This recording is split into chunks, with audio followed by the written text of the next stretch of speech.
খুব কম সময়ে সহজভাবে চিংড়ি মাছের একটা রেসিপি নিয়ে আপনাদের সামনে আমি হাজির হয়েছি। চিংড়ি পোস্ত ভাপা। এই যে তার জন্য আমি টক দই আর কালো সর্ষে, সাদা সর্ষে, পোস্ত সব নিয়েছি। নিয়ে এই যে এগুলো আমি বেটে নেব। এই যে সর্ষে, কালো সর্ষে, সাদা সর্ষে, পোস্ত, একটু লবণ আর কটা লঙ্কা দিয়ে আমি খুব ভালো করে বেটে নেব।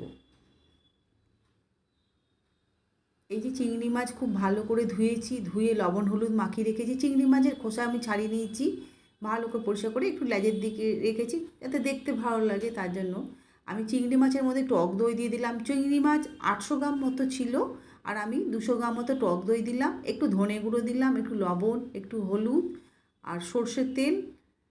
আর এদিকে সর্ষে পোস্ত যে বাটাটা আছে, কালো সর্ষে, সাদা সর্ষে আর পোস্ত আর লঙ্কা দিয়ে সেই মশলাটা চিংড়ি মাছের মধ্যে খুব ভালো করে মেশাবো।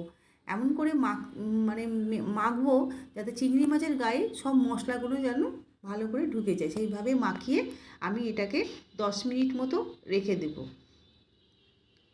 খুব ভালো করে মাখাচ্ছি।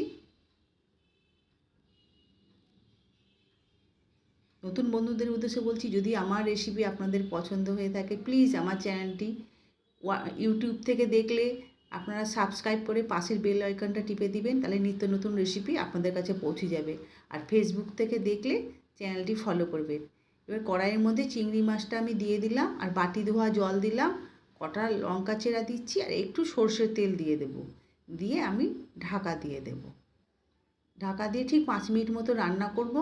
করে তারপর আবার এই যে উল্টি পাল্টিয়ে একটুখানি নেড়ে চেড়ে দিয়ে আবার আমি ঢাকা দিয়ে দেব। এই যে রান্না প্রায় শেষের দিকে, রান্না হয়ে গেছে। এবার চিংড়ি মাছ তুলে নিই। চিংড়ি মাছ খেতে অপূর্ব লাগে। চিংড়ি মাছ দেখবেন সবাই পছন্দ করে, ছোটো থেকে বড় সবাই চিংড়ি মাছ খেতে ভালোবাসে।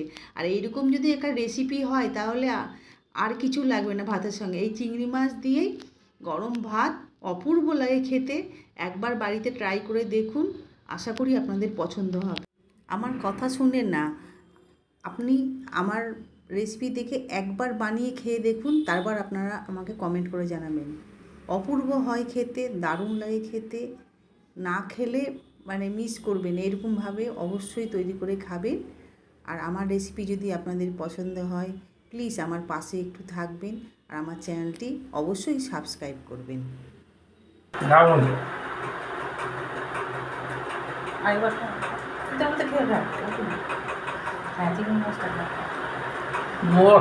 খুব সুন্দর।